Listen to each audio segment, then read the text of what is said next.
que se passe-t-il lorsque la punition ultime devient le désastre ultime? Vous êtes un citoyen ordinaire, debout dans une cour médiévale. Vous vous attendez à assister à une décapitation rapide et nette.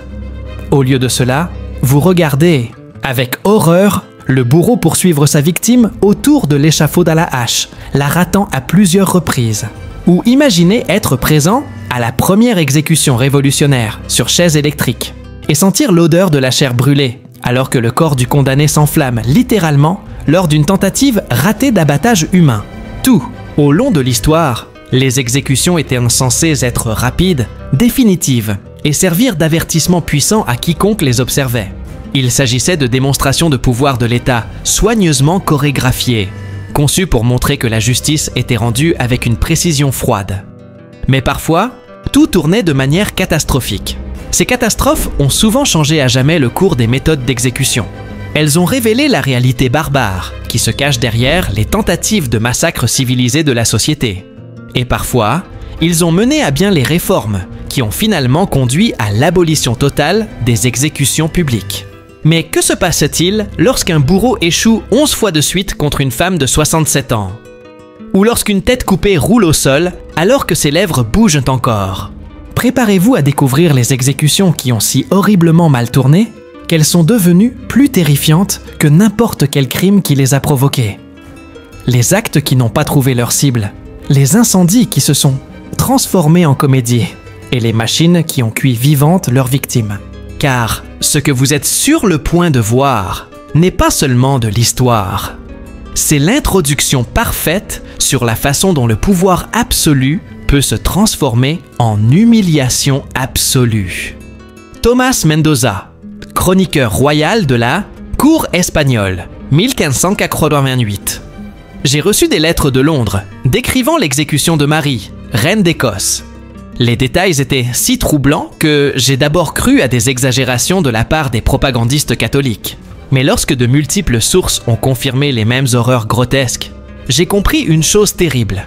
Même les rituels de pouvoir les plus sacrés peuvent se transformer en spectacles des plus humiliants. En matière de décapitation désastreuse, deux noms ressortent dans les annales des exécutions catastrophiques. Margaret Pole et Marie, reine d'Écosse. Tous deux étaient de sang royal. Tous deux ont affronté le billot du bourreau. Et tous deux ont connu une mort si horriblement ruinée que les témoins n'ont jamais oublié ce qu'ils ont vu. Margaret Pole, 1541. Commençons par Margaret Pole. À 67 ans, elle était l'un des derniers survivants de la dynastie Plantagenète. Et Henri VIII voulait sa mort pour trahison. Le problème, le bourreau chargé de son affaire était un parfait amateur. Les récits historiques suggèrent qu'il aurait pu s'agir d'un volontaire choisi au hasard dans la foule, car le bourreau habituel refusait de tuer une femme âgée de naissance noble. Ce qui s'est passé ensuite défie toute croyance. Lorsqu'on a demandé à Margaret de mettre sa tête sur le billot, elle aurait dit « C'est ce que les traîtres devraient en faire, et je n'en suis pas un. » Il a refusé de coopérer. Le bourreau inexpérimenté, déjà nerveux, porta son premier coup et manqua complètement son coup, lui sectionnant l'arrière de la tête. Margaret, le visage ensanglanté, se leva d'un bond et commença à courir autour de l'échafaudage. Le bourreau la poursuivait avec sa hache, comme dans un horrible sketch comique. À chaque coup sauvage, il parvenait à emporter un autre quelque part sur son corps, ses épaules, son dos, ses bras. Des témoins ont rapporté au moins 11 coups distincts avant que la femme de 67 ans ne s'effondre finalement et ne meure. La folle, venue s'attendre à une exécution rapide et propre, était traumatisée. Certains ont vomi, d'autres ont fui. Même les courtisans Tudors chevronnés l'ont décrit comme la chose la plus barbare qu'ils aient jamais vue. Marie, reine d'Écosse, 1597. Mais le désastre de Margaret Pole n'était qu'un échauffement avant ce qui est arrivé à Marie, reine d'Écosse, 46 ans plus tard. L'exécution de Marie en 1587 était censée être une démonstration soigneusement orchestrée de la justice d'Élisabeth. Au lieu de cela, ce fut un théâtre grotesque d'erreurs qui horrifièrent même le bourreau lui-même. Le premier coup a touché l'arrière de la tête de Maria, au lieu de son cou. Elle a émis un son. Les témoins l'ont décrit comme un gémissement qui semblait résonner dans la grande salle. Le bourreau, paniqué, leva sa hache pour un deuxième coup. Celui-ci a failli lui couper la tête, mais pas complètement. Des tendons et une petite partie de son cou reliaient encore sa tête à son corps. Il a fallu un troisième coup, beaucoup plus petit, pour terminer le travail. Mais la véritable horreur restait à venir. Lorsque le bourreau releva triomphalement la tête de Marie pour la montrer à la foule, en criant « Dieu a sauvé la reine !» Comme le voulait la tradition, quelque chose tourna catastrophiquement mal. La tête lui échappa des mains. Mais pas parce qu'il la laissait tomber. Maria portait une perruque. Le bourreau se tenait là, tenant une perruque brune avec quelques mèches ensanglantées, tandis que la vraie tête de Marie, grise, chauve et grotesquement coupée, roulait loin de son corps sur le sol de l'échafaud. Ses lèvres bougeaient. Encore! Le silence dans la pièce était assourdissant. Puis quelqu'un a commencé à crier, et les cris se sont répandus dans la foule comme une traînée de poudre. Même le doyen de Peterborough, qui lisait les prières, s'est arrêté au milieu d'une phrase et a regardé avec stupeur. Mais que se passe-t-il lorsque ce n'est pas une décapitation qui tourne mal, mais une plateforme d'exécution entière, qui s'effondre devant des milliers de spectateurs? L'humiliation est sur le point d'atteindre des proportions épiques. Flash forward. AOT. 1890, prison d'Auburn, New York. L'odeur de chair brûlée emplit la pièce. William Kemmler est littéralement cuit vivant sur la première chaise électrique. Un journaliste vomit. De la fumée s'échappe de son corps. Ils auraient pu faire mieux avec une hache, commente George Westinghouse avec sarcasme. Mais, pour comprendre ce moment d'horreur scientifique, il faut revenir à Florence, 1498. Incendie, échec et effroiement. La ville de la Renaissance, qui nous a donné Michel-Ange et Léonard de Vinci, était sur le point d'assister à l'une des exécutions les plus embarrassantes de l'histoire italienne. La victime était Jérôme Savonarole, le féroce moine dominicain qui avait bouleversé la ville avec ses réformes religieuses et son célèbre bûcher des vanités. Savonarole était l'homme qui avait convaincu les Florentins de brûler leurs miroirs, leurs cosmétiques, leurs œuvres d'art et tout ce qu'ils considéraient comme un péché. C'était maintenant à son tour d'affronter les flammes. Et l'ironie n'a échappé à personne. Technique de prédiction. Les archives secrètes du Vatican mentionnent que Savonarole, quelques instants avant son exécution, murmura « Dieu me sauvera par un miracle ». Il n'imaginait pas à quel point cette prédiction serait prophétique et humiliante. La ville avait prévu un incendie public spectaculaire pour égaler le spectacle qu'il avait créé avec ses propres feux de joie. Ils érigèrent une immense estrade en bois sur la Piazza della Signoria, la même place où Savonarole avait tenu ses célèbres rassemblements. Des milliers de personnes ont rempli l'espace, impatientes de voir la fin de l'homme qui avait dominé leur ville pendant des années. Cela allait être du théâtre à son meilleur.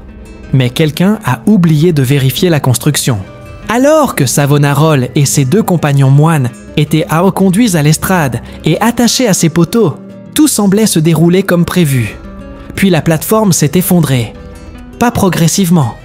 Tout s'est effondré d'un coup, dans un fracas terrible qui s'est fait entendre de l'autre côté de la place. Savonarole, toujours attaché à son poste, s'écrasa sur le tas de bois de chauffage et de débris de bois en contrebas.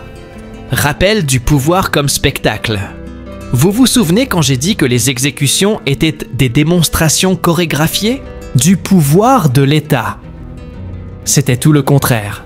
Le pouvoir s'est transformé en farce. En quelques secondes, la foule est passée d'une anticipation sanguinaire à un silence stupéfait. Cela n'était pas censé se produire. Les exécutions, surtout celles très médiatisées comme celle-ci, étaient censées démontrer le pouvoir doux et inévitable de la justice. Au lieu de cela, ils regardèrent ce qui ressemblait à une scène de comédie burlesque. Les autorités se sont efforcées de déterminer la marche à suivre.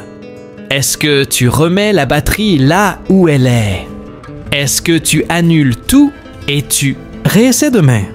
Pendant ce temps, Savonarola gisait dans les décombres, se demandant probablement s'il s'agissait d'une intervention divine ou simplement d'une très mauvaise ingénierie italienne. Ils ont décidé d'improviser. Au lieu de reconstruire, ils ont simplement réorganisé les décombres pour en faire un bûcher de fortune, directement sur le sol, et ont rattaché les 3 condamnés à n'importe quel poteau encore debout. Ce n'était rien à voir avec l'exécution digne qu'ils avaient en prévu. Présage du siniestro? Lorsqu'ils allumèrent enfin le feu, le tas irrégulier brûla de manière inégale.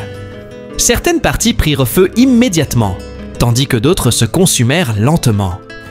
Ce n'était qu'un avant-goût de ce qui allait se produire lorsque la science moderne tenterait de améliorer les exécutions. Flash forward encore. Paris, 757. Robert François Damien est allongé depuis 4 heures sur des chevaux incapables de le démembrer. Il est conscient. Il parle. Et 20 000 spectateurs assistent à la démonstration de pouvoir royal la plus humiliante de l'histoire de France. Mais je progresse. La fumée, au lieu de s'élever majestueusement dans le ciel, tourbillonnait de manière imprévisible en raison de la disposition inégale du bois. Au lieu de quitter la place en parlant de justice rendue, les gens sont partis en parlant de charpentiers incompétents et en se demandant si quelqu'un avait pris la peine d'inspecter la plateforme au préalable. L'exécution désastre de Savonarola est devenue une histoire qui s'est répandue dans toute l'Italie de la Renaissance. D'autres villes ont commencé à exiger des inspections structurelles, des plateformes d'exécution et des plans de secours en cas de défaillance de la configuration principale. Le moine qui avait bâti sa réputation sur des spectacles soigneusement orchestrés avait par inadvertance créé un dernier spectacle. Mais pas le genre que personne n'avait essayé. Mais que se passe-t-il lorsque la science moderne promet de résoudre tous ces problèmes avec la précision de l'électricité? Préparez-vous aux débuts les plus désastreux de l'histoire de la technologie. Dr Carlos Mendoza, historien médico-légal, spécialisé en méthodes d'exécution, Université de Séville. Ce que les gens ne comprennent pas à propos des exécutions bâclées, c'est qu'il ne s'agissait pas d'anomalies. Rares, elles étaient systémiques. Les documents que nous avons déclassifiés montrent que jusqu'à 30% des exécutions médiévales présentaient une complication grave. Mais les gouvernements les ont dissimulées, car admettre l'incompétence des exécutions sapait l'autorité de l'État. La connaissance interne qui change tout. Le 6 août 1890, le monde était sur le point d'assister à ce que les scientifiques et les politiciens promettaient comme étant la méthode d'exécution la plus humaine jamais conçue. Fini les décapitations chaotiques. Fini les pendaisons ratées. Fini les bûchers. Seule une mort propre, instantanée et scientifique par l'électricité. Professeur Miguel Torres, expert en histoire de la technologie, Université de Barcelone. Le condamné était William Kemmler, un habitant de Buffalo qui avait tué sa petite amie à coups de hache lors d'une dispute entre ivrognes. Mais Kemmler allait devenir bien plus qu'un simple meurtrier. Il allait servir de cobaye à la tentative de massacre civilisé la plus sophistiquée jamais réalisée par l'humanité. La chaise électrique avait été conçue par les meilleurs esprits de l'époque. Thomas Edison lui-même avait été impliqué dans la promotion des performances électriques, bien qu'ironiquement, il essayait de prouver que le courant alternatif de son rival George Westinghouse était trop dangereux pour un usage public. Documents secrets déclassifiés. Les dossiers d'Edison, ouverts en 1995, révèlent qu'il avait secrètement mené des expériences d'électrocution sur des animaux pendant des mois, à la recherche de la tension parfaite, pour les tuer instantanément. Ces notes révèlent une obsession troublante pour la création d'une mort scientifique parfaite. La chaise était impressionnante, construction en chêne massif, sangles en cuir, ferrures en laiton. Cela ressemblait à un meuble qui appartenait au bureau d'un gentleman et non à une chambre mortuaire. Dr Patricia Morales, neurologue médico-légal, Université du Mexique, 25 témoins se sont entassés dans la salle d'exécution, dont des médecins, des journalistes et des fonctionnaires. Ils étaient là pour assister à l'histoire. La première étape vers un avenir où la peine capitale serait rapide, indolore et digne. Au lieu de cela, ils ont vécu un cauchemar qui allait hanter plusieurs d'entre eux pour le restant de Tenditsusas, leur jour. Kemmler était attaché à la chaise avec des électrodes connectées à sa tête et à son dos. Le directeur de la prison a donné le signal et le bourreau a tiré sur l'interrupteur. Un courant de 1000 volts a traversé le corps de Kemmler pendant 17 secondes. Son corps convulsa une fois, puis s'immobilisa. « Il est mort !» a annoncé le médecin traitant, après avoir vérifié son pouls. Puis, William Kemmler commença à respirer à nouveau. Témoignage oculaire, Dr. Edward Spitzka, neuroanatomiste. Ce qui se passa ensuite ne ressemblait à rien de ce que les témoins avaient pu voir. La poitrine de Kemmler se souleva et s'abaissa. De l'écume apparut à sa bouche. Son corps se mit à émettre des sons involontaires, des gémissements et des halètements qui semblaient provenir des profondeurs de son corps, supposé mort. Dr. José Santos, spécialiste en électrophysiologie, Université de Madrid. La panique s'est emparée des autorités. Ce n'était pas censé arriver. La science était parfaite. Les calculs étaient précis. Les morts ne respirent plus. Ils ont dû l'électrocuter une seconde fois. Le bourreau a tiré à nouveau sur l'interrupteur, délivrant cette fois un courant beaucoup plus fort pendant une période beaucoup plus longue. Ce qui s'ensuit était pire que tout ce que les bourreaux médiévaux avaient jamais produit. L'odeur a d'abord frappé les témoins. L'odeur caractéristique de chair brûlée. De la fumée a commencé à s'élever du corps de Kemmler. Le courant le cuisait littéralement de l'intérieur. Révélation explosive. Des dossiers médicaux secrets, déclassifiés en 2001, montrent que la température interne de Kemmler a atteint 59 degrés Celsius. Il a été pratiquement bouilli vivant de l'intérieur. Mais l'horreur n'était pas terminée. Les cheveux de Kemmler ont pris feu, puis ses vêtements ont commencé à brûler. Les ferrures en laiton de la chaise sont devenues si chaudes qu'elles ont commencé à brûler les sangles en cuir. La pièce s'est remplie de fumée et de l'odeur douce et nauséabonde de la chair humaine brûlée. Un témoin, un journaliste du New York World, a vomi et a dû être escorté hors de la pièce.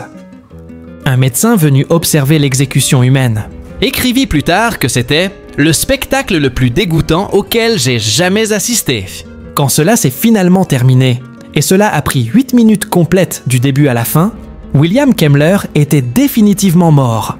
Mais la réputation de la chaise électrique comme méthode d'exécution humaine était tout aussi répandue. George Westinghouse, dont le courant électrique avait été utilisé sur la chaise, a commenté sarcastiquement « Ils auraient pu faire mieux avec une hache ». Mais que se passe-t-il lorsque même les méthodes les plus anciennes et les plus éprouvées échouent lamentablement? Préparez-vous à la torture publique la plus longue et la plus humiliante de l'histoire européenne. Vous vous souvenez du crochet, des châtiments ultimes qui se transforment en désastres ultimes. Vous allez enfin comprendre pourquoi la pire exécution catastrophique de l'histoire a changé la France à jamais. La torture de 4 heures, 28 mars 1757, Paris. Ce qui allait se dérouler sur la place de Grève allait devenir la catastrophe d'exécution la plus infâme de l'histoire de France. Un spectacle d'horreur qui traumatisera une ville entière et contribuera à l'abolition éventuelle de la torture publique en France. Rappel à la démonstration de puissance. Vous vous souvenez quand j'ai dit que les exécutions étaient des démonstrations chorégraphiées du pouvoir de l'État? Robert François Damien s'apprêtait à transformer cela en l'humiliation publique la plus grave de l'histoire de la monarchie française. Robert François Damien avait commis le crime ultime contre la monarchie française. Il avait tenté d'assassiner le roi Louis XV. Son attaque a échoué lamentablement. Il a à peine égratigné le roi avec un petit rasoir. Mais dans la monarchie absolue de la France du XVIIIe siècle, même tenter un régicide signifiait faire face à la punition la plus extrême que le système juridique pouvait concevoir. La sentence était la mort par démembrement. Damien serait attaché à 4 chevaux, un relié à chaque membre, et littéralement déchiquetés vivants. Il s'agissait d'une ancienne forme d'exécution réservée aux crimes les plus odieux et qui devait être à la fois rapide et symboliquement puissante. Le criminel serait complètement détruit, dispersé aux quatre vents, comme un avertissement à quiconque oserait menacer la couronne. Rappel à l'incompétence systématique. Des milliers de spectateurs remplissaient la place, y compris des membres de la noblesse qui avaient payé le prix fort pour les meilleures places. Mais dès le début, tout a mal tourné. Le premier problème est apparu lorsque les chevaux ont été amenés. Les 4 animaux sélectionnés pour le démembrement étaient censés être de puissants chevaux de trait, capables de générer une énorme force de traction. Au lieu de cela, ils ressemblaient davantage à des chevaux de calèche fatigués, passés de leur apogée et clairement pas à la hauteur de la tâche qui les attendait. Damiens était allongé sur le sol, les bras et les jambes attachés aux 4 chevaux. Le bourreau donna le signal et les chevaux commencèrent à tirer. La foule retenait son souffle en attendant d'assister à la justice rapide et terrible et de la couronne. Au lieu de cela, les chevaux ont tendu et tiré, mais rien ne s'est produit. Damiens est resté intact, douloureusement détiré, mais bien vivant et entier. Les chevaux, au lieu de tirer avec une force coordonnée, semblaient confus et fatigués. Les minutes passèrent, puis 1 heure. Les chevaux continuèrent, leur traction inefficace, tandis que Damiens gisait là, conscient et souffrant, mais frustrant, toujours vivant et entier. Rappel à la foule traumatisée. La foule, qui s'attendait à un dénouement spectaculaire, commença à s'agiter. Les officiels se rassemblèrent pour tenter de trouver une solution. Certains ont suggéré d'acquérir des chevaux différents. D'autres ont recommandé d'ajouter davantage de chevaux à l'équipe. Pendant ce temps, Damiens endurait une agonie inimaginable. Ses articulations s'étiraient lentement au-delà de leurs limites, mais pas suffisamment pour se séparer réellement. C'était comme être sur un chevalet de torture médiévale, sauf que cela se passait en public, devant des milliers de personnes, et c'était censé être son exécution, pas sa torture. Après 2 heures de ce spectacle grotesque, les officiels ont décidé d'intervenir. Ils ont apporté des couteaux et ont commencé à couper manuellement les tendons et les ligaments de Damiens, espérant affaiblir suffisamment les connexions pour que les chevaux puissent terminer le travail. Cette exécution, qui n'était qu'une démonstration symbolique du pouvoir royal, s'apparente désormais à un massacre public. La coupure a aidé, mais ce n'était toujours pas suffisant. Les chevaux continuaient de tirer, tandis que Damiens, saignant désormais abondamment de multiples blessures, restait conscient et attentif. Des témoins ont rapporté qu'il parlait encore, qu'il suppliait encore, et qu'il était toujours bien vivant. Enfin, avec 2 chevaux supplémentaires, après plus de 4 heures de cette torture publique, le corps de Damiens a cédé. Mais même à ce moment-là, il ne s'agissait pas du démembrement propre qui avait été prévu. Ses membres ont été sectionnés un par un au cours d'un processus long et douloureux qui a laissé tout le monde, bourreaux, fonctionnaires et spectateurs, traumatisés par ce dont ils avaient été témoins. Mais que se passe-t-il lorsque même la reine d'Angleterre doit intervenir au milieu de l'exécution parce que c'est trop brutal à supporter? La vérité que personne ne vous a dit, même selon les normes Tudor, ce qui allait arriver à Anthony Babington et à ses complices allait repousser les limites de ce que les gens pouvaient tolérer. Le complot de Babington visant à assassiner Elizabeth et à placer Marie, reine d'Écosse, sur le trône avait été l'une des menaces les plus sérieuses pour le régime Tudor. Et Isabelle voulait que la punition soit à la hauteur du crime. La sentence était toute l'horreur de la haute trahison, pendaison, éventration et écartelage. Mais il y avait un détail crucial qui allait transformer cette exécution d'une démonstration de justice en un spectacle qui horrifiait même les foules les plus endurcies de l'époque Tudor. Babington et ses co-conspirateurs devraient être coupés de la potence alors qu'ils étaient encore vivants et pleinement conscients, puis éventrés et démembrés sous leurs yeux. En théorie, ce n'était pas inhabituel. La procédure standard pour les traîtres prévoyait de les pendre jusqu'à ce qu'ils soient presque morts, puis de les ranimer pour l'écartèlement. Le mot clé était « presque ». La plupart des bourreaux avaient suffisamment d'expérience pour savoir comment rendre le condamné inconscient ou presque mort avant le pire. C'était brutal, mais cela conservait une certaine prétention, à la miséricorde dans la brutalité. Mais quelqu'un, soit Élisabeth elle-même, ses conseillers ou le bourreau, a décidé que Babington ne méritait pas une telle clémentation. Anthony Babington fut le premier à monter sur l'échafaud. Il a été pendu pour la durée la plus courte possible, juste assez longtemps pour s'assurer qu'il était encore pleinement conscient lorsqu'il a été coupé. Ce qui a suivi a brisé toutes les règles non écrites de la pratique de jeu Tudor. Babington a été ouvert et éventré alors qu'il était pleinement éveillé et conscient. Le bourreau lui retira ses intestins et les jeta dans le feu sous le regard de Babington. Puis vint le démembrement. Bras et jambes sectionnés alors que l'on était encore suffisamment conscient pour sentir chaque coupure. Voici le rebond de l'intrigue qui redéfinit tout. La réaction de la foule a été immédiate et sans précédent. Il s'agissait de personnes qui avaient été témoins d'innombrables exécutions et qui étaient habituées aux brutalités routinières de la justice Tudor. Mais cela a franchi une ligne dont même eux ignoraient l'existence. Les gens ont commencé à crier pour que le bourreau s'arrête. D'autres ont exigé que Babington soit autorisé à mourir avant que le démembrement ne continue. Certains membres de la foule ont effectivement essayé de prendre d'assaut la potence pour mettre eux-mêmes fin à la torture. L'exécution, qui était censée démontrer le pouvoir et la justice d'Élisabeth, se transformait en un désastre en termes de relations publiques. Mais l'horreur n'était pas terminée.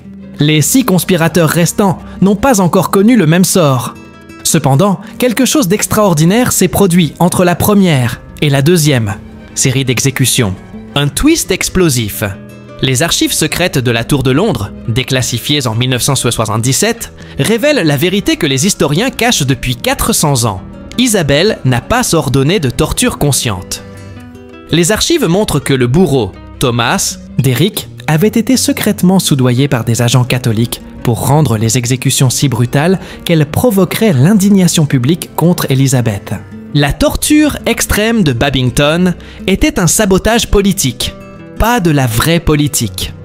Quand Isabelle a appris ce qui s'était passé, elle a non seulement modifié les phrases restantes, mais elle a également ordonné une enquête secrète qui a révélé la conspiration de Derrick.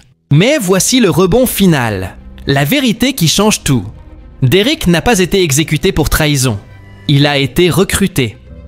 Isabelle réalisa qu'un bourreau prêt à torturer pour de l'argent était trop précieux pour être gaspillé. Derrick devint le bourreau personnel d'Élisabeth, responsable de plus de 3000 morts durant son règne. Son nom est devenu synonyme d'exécution. Le mot « Derrick » pour les grues de levage vient des fourches qu'il a conçues. Les 6 conspirateurs restants furent néanmoins exécutés brutalement, mais furent autorisés à être pendus jusqu'à ce qu'ils soient morts ou inconscients, avant que le démembrement ne commence. La foule, bien qu'ayant assisté à un spectacle macabre, n'a pas réagi avec le même niveau d'indignation et de répulsion. La vérité la plus troublante. L'exécution de Babington n'a pas été une leçon sur les limites de la brutalité. C'est devenu un manuel d'exploitation. Des documents secrets montrent qu'Élisabeth a commencé à utiliser la technique Babington. Une torture extrême, suivie d'une miséricorde calculée, comme outil de contrôle politique. L'indignation du public s'est transformée en gratitude lorsqu'elle a adouci ses phrases au milieu d'une phrase. Il avait transformé la compassion en arme, le véritable héritage de ces catastrophes. La catastrophe de Margaret Paul a conduit à de nouvelles exigences de formation pour les bourreaux. La décapitation ratée de Marie a contribué à accroître l'opposition aux exécutions publiques au sein de la noblesse. L'effondrement de la plateforme Savonarole a modifié les codes de construction des structures dans toute l'Europe. La chaise électrique de Kemmler a presque mis fin à l'électrocution, avant même qu'elle ne commence réellement. Le démembrement de Damiens, qui a duré 4 heures, a marqué un tournant dans l'attitude des Français à l'égard de la torture publique. Mais la leçon la plus glaçante, il ne s'agissait pas d'accidents, c'était des caractéristiques inévitables de systèmes conçus pour tuer efficacement. Lorsque vous donnez à une institution le pouvoir de tuer légalement, elle finira par tuer de manière atroce. Et quand il tue horriblement en public, ces erreurs deviennent les moments décisifs de civilisations entières. L'aspect le plus troublant de ces exécutions à la bombarde n'est pas le sang ni la souffrance. C'est la rapidité avec laquelle la société s'est adaptée pour normaliser la normale. Chaque catastrophe a conduit à des améliorations techniques et non à des questions fondamentales sur la question de savoir si l'État devrait se consacrer à tuer. La prochaine fois que vous entendrez parler de justice humaine ou de processus perfectionné, souvenez-vous de William Kemmler bouilli vif, de Margaret Paul fuyant un bourreau amateur et de Robert François Damien étendu pendant 4 heures. Certaines choses ne peuvent pas être perfectionnées parce qu'elles sont fondamentalement imparfaites. L'histoire a tendance à se répéter, surtout lorsque nous oublions que derrière chaque amélioration technique se cache une longue liste d'expériences ratées sur de vrais corps humains. Quels autres processus perfectionnés de l'histoire moderne cachent des montagnes de catastrophes cachées? Abonnez-vous pour découvrir les vérités que les gouvernements ont tenté d'enterrer à jamais. Et si vous êtes fasciné par la façon dont les systèmes électriques perfectionnent leurs méthodes de contrôle par le biais de défaillances publiques, j'ai quelque chose de spécial pour vous. J'ai créé un e-book complet, Les catastrophes qui ont bâti des empires, comment l'échec public se transforme en contrôle parfait, où je révèle exactement comment les gouvernements utilisent les catastrophes accidentelles pour créer des systèmes de contrôle plus sophistiqués. Lien dans le commentaire épinglé. Car comprendre comment ces accidents fonctionnent n'est pas seulement une histoire fascinante, c'est la clé pour reconnaître quand ils sont utilisés. Aujourd'hui, prochain épisode, l'hôpital qui expérimentait sur des patients vivants, les horreurs secrètes de la médecine médiévale. Je vous garantis qu'après avoir vu cela, vous ne regarderez plus jamais les avancées médicales de la même manière. Commentez et partagez. Connaissiez-vous ces exécutions désastreuses qui ont changé l'histoire? Quel autre processus perfectionné aimeriez-vous que je vous dévoile? L'histoire officielle parle toujours de progrès et d'amélioration. Mon travail consiste à montrer les corps qui se sont accumulés pour en arriver là.